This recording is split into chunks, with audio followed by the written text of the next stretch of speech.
നമസ്കാരം cricket പ്രേമികളെ. IPL ടോക്കീസിന്റെ പുതിയൊരു എപ്പിസോഡിലേക്ക് എല്ലാവർക്കും സ്വാഗതം. ഇന്ന് നമ്മൾ ചർച്ച ചെയ്യുന്നത് ചെന്നൈയിലെ ചെപ്പോക്ക് സ്റ്റേഡിയത്തിൽ നടന്ന ആവേശകരമായ ആ പോരാട്ടത്തെക്കുറിച്ചാണ്. Chennai Super Kings versus Delhi Capitals. തോൽവികളിൽ നിന്ന് പാഠം പഠിച്ച് മഞ്ഞപ്പട ഒരു ഗംഭീര തിരിച്ചുവരവ് നടത്തിയ ദിവസമാണ്. കൂടെ ഒരു മലയാളി തിളക്കവും. ഇന്നത്തെ മത്സരത്തിലെ താരം മറ്റാരുമല്ല, അത് നമ്മുടെ സ്വന്തം സഞ്ജു ആംസൺ ആണ്. ചെന്നൈ ജേഴ്സിയിൽ തന്റെ ആദ്യ സെഞ്ചുറി സഞ്ജു ഇന്ന് കുറിച്ചിരിക്കുകയാണ്.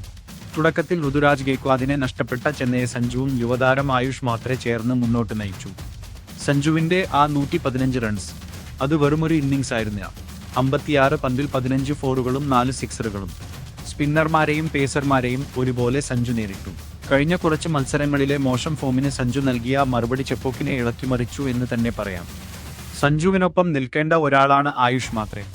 ആ പയ്യന്റെ ആത്മവിശ്വാസം ഒന്ന് കാണേണ്ടത് തന്നെയാണ്. 59 റൺസുമായി മാത്രമേ സഞ്ജുവിന് നൽകിയ പിന്തുണയാണ് ചെന്നൈയെ 212 എന്ന കൂറ്റൻ സ്കോറിലേക്ക് എത്തിച്ചത്.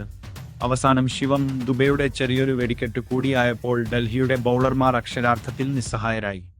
തുടർച്ചയായ 3 തോൽവികൾക്ക് ശേഷം ചെന്നൈക്ക് ഇതൊരു ശ്വാസം കിട്ടിയതുപോലെയാണ്. സഞ്ജു സാംസൺ ഫോമിലേക്ക് വന്നത് ആരാധകർക്ക് വലിയ ആവേശമാണ് നൽകുന്നത്. മറുവശത്ത് ഡൽഹിക്ക് കുറച്ചുകൂടി സ്ഥിരത കണ്ടെത്തേണ്ടതുണ്ട്. നിങ്ങളുടെ അഭിപ്രായത്തിൽ ഇന്നത്തെ മത്സരത്തിലെ ടേണിംഗ് പോയിന്റ് ഏതായിരുന്നു? സഞ്ജുവിന്റെ ബാറ്റിംഗോ അതോ ഓവർട്ടന്റെ സ്പെല്ലോ? താഴെ കമന്റ് ചെയ്യുക. അപ്പോൾ ക്രിക്കറ്റ് ലോകത്തെ കൂടുതൽ വിശേഷങ്ങളുമായി നമുക്ക് അടുത്ത എപ്പിസോഡിൽ കാണാം.